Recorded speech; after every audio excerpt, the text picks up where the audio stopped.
이 데이터가 쭉 이렇게 있단 말씀이지. 근데 이것을 구간별로 0에서 20까지, 뭐 21에서 40까지 뭐 그런 구간을 정해놓고 구간별로 몇 개씩이나 되나. 그래서 그런 것을 분석하기 위해서 우리가 사용했던 게 프리퀀시 함수지. 프리퀀시 함수를 쓰려면은 우선 여기가 작은 값이 얼마인가 그걸 알아볼 필요성이 있잖아, 그지? 여기서 미니멈 함수를 써가지고, 그래서 1이네. 가장 작은 값은 1.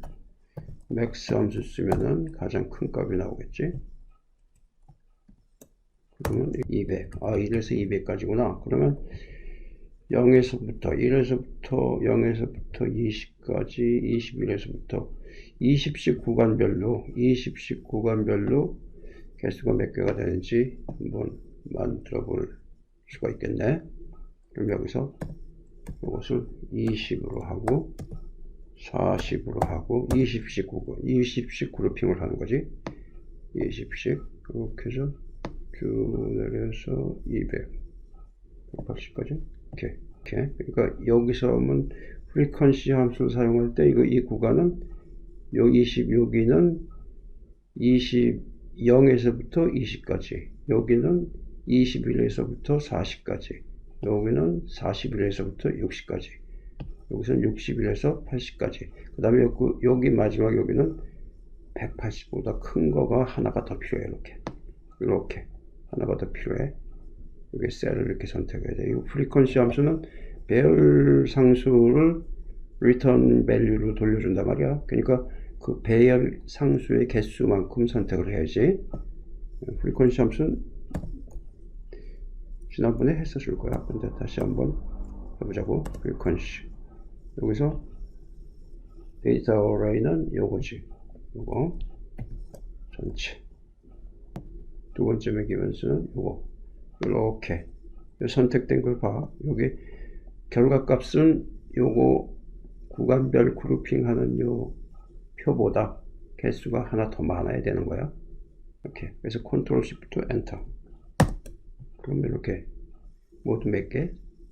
합치면은 500개네. 개수가 500개. 맞네. 요렇게 돼 있으면 요게 있으면은 요거를 사용을 해가지고 count if 함수로도 사용을 할 수 있겠네. count if. 이렇게. count if 여기는 criteria range는 요거지. 이렇게 하고, 이거는 criteria는 이거보다 작거나 같다. 작거나 같다. 이하. 뭐보다 and 요거보다. 그렇고, 그러면 뭐가 잘못됐어.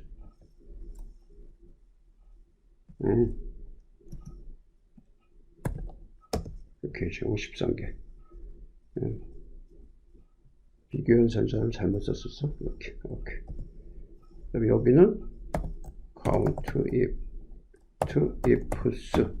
조건이 두 개가 들어가니까 여기서 첫 번째 조건 요거 조건 범위야. 요거 F4 키 눌러가지고 절대주소로 해주고, 콤마 찍고, 조건은 크고 and 무엇보다 크냐?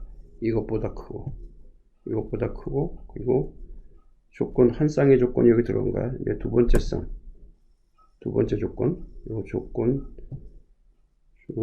레인지는 요거. 역시 요것도 F4 키 눌러주고, 요것은 작거나 같다. 이하.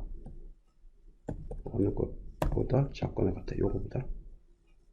이렇게. 34. 여기 똑같지? 여기 쭉 당겨내리면 되겠네. 이렇게 하면 똑같네. 52, 46, 30. 요거 하나만 조건은 달려. 요건 하나만 필요한 거잖아. 요건 전부 두 개씩 조건이 들어간 거고, 그래서 count ifs를 썼고, 요거는 count if만 쓰면 되네. count if. 그죠? 크리테리아 렌지는 요거 전체 범위. 네, 콤마 찍고 그 다음에는 요거보다 커야 된다. 요거보다 180, 요거보다 큰 거는 모두 여기 들어오는 거지. 요거. 그래서 똑같이 끝났어. 50초, 30초 똑같아. 번거롭네. 카운트 if는 함수를 수식을 3개를 써서 3개의 종류가 들어가네. 요거 점 전체 쭉 들어오고 처음 시작과 마지막은 조건이 하나 밖에 없으니까 다르게 표현했고 이렇게 됐다. 요거를 frequency 함수를 365에서 사용을 하게 되면은 이렇게 365에서 한번 해보자고. 배열 수식을 입력하지 않아도 되지. 여기에서 그냥 frequency 해가지고 이 전체 배열 상수가 떨어지는 개수만큼 범위를 선택하지 않아도 돼. 그래서 요거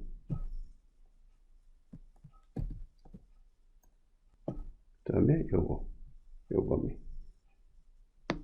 이렇게 그냥 엔터 치면 된단 말이지. 엔터 치면은 배열 상수가 알아서 엑셀 엔진이 계산을 해가지고 개수를 확보해가지고 쫙 뿌려주는 거지. 컨트롤 시프트 엔터 치지 않아도 되고. 역시 이렇게 된다. 네? 요건 참고로 챙기고 이제 본론으로 들어가자고. 이런 거를 이렇게 수식을 안 넣고 이게 수식을 피벗을 잘 하면은 이게 뭐 엑셀 초보자가 이렇게 쩔쩔매고 뭐 프리퀀시 함수 쓰고 그래서 여기 구간별로 이거 구간을 확보해서 정리를 하고 뭐 이상인지 이하인지 뭐 헷갈리고 한참 버벅거리다가 어떻게 간신히 만들어내고 이제 그렇게 된단 말이지. 그걸 보면은 이 친구야 뭐 피벗 테이블 한번 확 돌리면 끝나는 걸 그렇게 절절매 이렇게 되는 거지. 이제 피벗 테이블로 해보자고. 여기다가 요 피벗 테이블의 원본이 되는 대상을 아무 셀이나 하나 선택을 하고 Alt 키 누르고 N 키 누르고 그 다음에 V 키 누른다. 그러면은 여기에서 어디다 만들 것이냐? 기존 워크시트에다 만든다. 여기다가 만들까? 이렇게. 그래서 확인. 이렇게 됐네. 여기서 이제 그룹핑을 요런 구간별로 요거하고 똑같은 결과 만들고 싶은 거야 지금. 응? 피벗 테이블로. 자, 그러면 여기서 이 데이터 여기 보면 필드가 하나밖에 없지. 데이터 필드 여기 있어요. 하나 끌어다가 행에다 놓자. 행에다 놓으면 뭐 전부 이렇게 되지. 각각 여기에서 이걸 데이터를 여기다 갖다 끌어다 놓으면은 값에다 끌어다 놓으면은 합계가 나왔네. 이거 합계가 아니고 여기를 개수로 바꿔줘야지. 개수. 그래서 필드 설정해서 그래 개수로 해야지. 개수로 하면은 여기 이제 아까는 합계를 낸 건데 여기는 그래가지고 뭐 이렇게 해서 이렇게 된 거야. 이렇게 개수가 나온 거야. 각 숫자별로. 이것도 유용하잖아, 그지? 근데 이제 그룹핑을 하고 싶은 거란 말이지. 그룹핑을 오른쪽 마우스 클릭, 그룹 있잖아. 그룹에 들어가서 여기 보면은 1에서부터 200까지 이거 스스로가 이 데이터 원본을 분석을 해가지고 가장 작은 값은 여기다 놓고 가장 큰 값은 우리 미니멈 함수에서 맥스 함수에서 골라낸 값이 여기 그대로 있는 거야. 이게 스스로 계산한 거야. 그리고 구간은 10으로 했네. 이걸 20으로 해볼까? 20으로 해야 위에 이거하고 비교를 할 수가 있지. 20으로 했다. 확인. 끝났네. 그지? 그렇잖아. 1에서 20, 53개.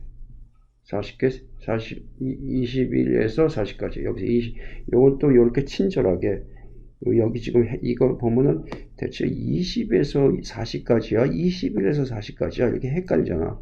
여기는 친절하게 1에서 20까지, 21에서 40까지, 41에서 60까지, 이렇게 아주 구체적으로 이렇게 구간별 설명이 있는 거지. 응? 그래가지고 요거를 디자인을 테이블을 보고서 레이아웃을 테이블 형식으로 바꾸고 이렇게 일단 이렇게 된 거야. 그러니까 이거 똑같잖아. 근데 한 방에 끝나네. 그리고 요것이 만약에 여기 보기가 싫잖아. 이게 선택할 때마다 무슨 피벗 테이블 필드가 나타나고 이게 피벗 테이블을 이렇게 유지시키면 메모리를 좀 더 먹는단 말이지. 자, 오늘 좀 더 가볍게 활용을 하고 싶으면 요거만 복사해. 이렇게 복사해서 컨트롤 C 여기다가 선택하여 붙여넣기래. 선택하여 붙여넣기 해서 값만 붙여넣는다. 값만 붙여넣고 그 다음에 또 선택하여 붙여넣기 또 한 번 이번엔 뭘 해주냐? 서식을 해줄까? 서식을 했다. 이렇게. 그럼 이렇게 됐지? 이렇게 된 거야. 그럼 요거 그냥 없애버려. 이렇게 피벗 테이블의 그 어떤 메모리상의 피벗 캐시라는 그 데이터 캐시가 하나 만들어지는 거야. 이 피벗 테이블이 있으면은 이거 없애버리는 게 좋지. 딜리트 키 누르면은 그냥 삭제가 돼버리지. 이제 간단하게 그냥 일반 그냥 테이블이 돼버린 거야. 가볍게. 응? 이렇게 구성하고 있으면 요 제목만 바꿔주면은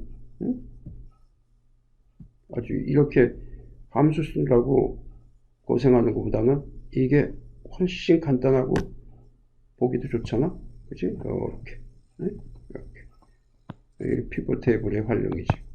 피벗 테이블의 성질머리를 알게 되면은, 이 그룹핑을 이렇게 하면 되겠구나. 야, 그럼 뭐 어렵게 프리퀀시 함수 그런 거 써. 그런 거 쓰지 말고 그냥 피벗 테이블을 돌려봐. 그리고 카운트 이퍼, 그거 함수 복잡하게 수식을 몇 개냐? 3개씩이나 작성해야 되잖아.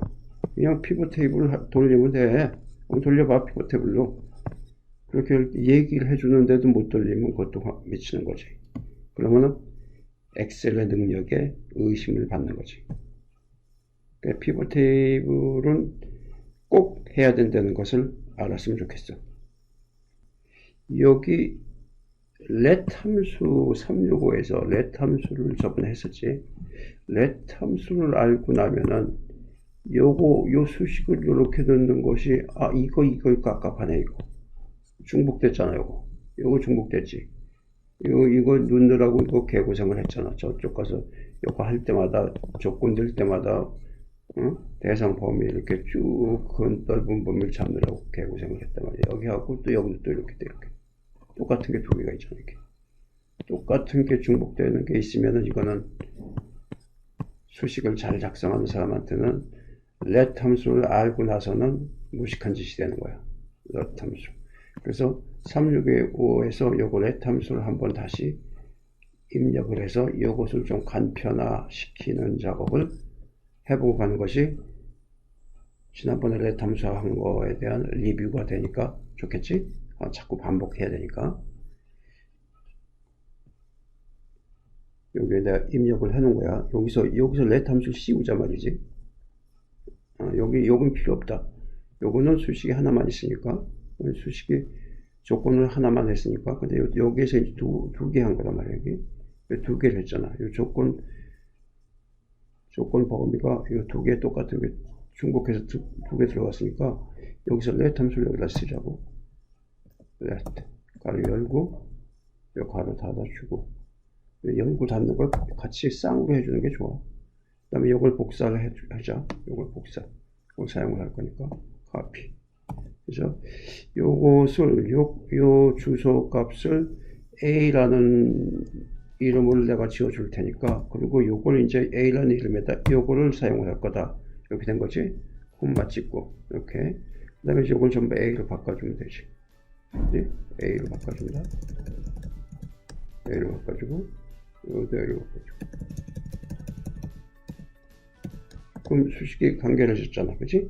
이거 할 때마다 마우스를 찍어가지고 선택하고 늘리고 뭐 복잡하잖아. 근데 이거 하나만 딱 해주면은 A라는 이름이 앞으로는 이 주소를 갖고 있을 거니까 얼마든지 사용을 해라. 니가. 응? 여기서 두 번 사용했네. 오케이. 엔터. 이건 똑같이 됐지.